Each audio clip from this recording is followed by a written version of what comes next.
Essential or requesty side of interfering causal relationship। यहाँ पर इस चीज़ के बारे में बात कर रहे हैं कि रिसर्चर को किन चीज़ों के बारे में बहुत ध्यान रखने की ज़रूरत होती है। फर्स्ट है associative variation. Interfere or predict the particular effect y is a result of a cause x, so it should be associated between them. Researcher can come to conclusion only after examining that a variation in x yield the effect of y।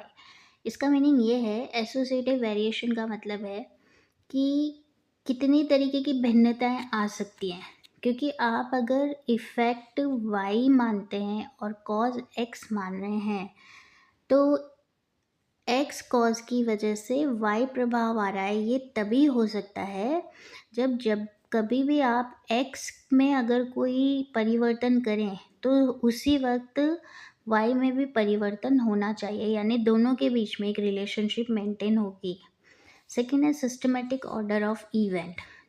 इसमें आपको ये ध्यान रखना है, if variable x cause y, अगर y के लिए cause x है, देन वेरिएबल x मस्ट अकर बिफोर और simultaneously with y and not after that. तो वेरिएबल x हमेशा y के साथ में ही चलेगा या उससे पहले दिखाई देगा, ये कभी भी y के बाद में नहीं आनी चाहिए इसकी कैलकुलेशन। नेक्स्ट थर्ड है एब्सेंस ऑफ अदर कॉजेज, यानी दूसरी संभावनाओं की अनुपस्थिति।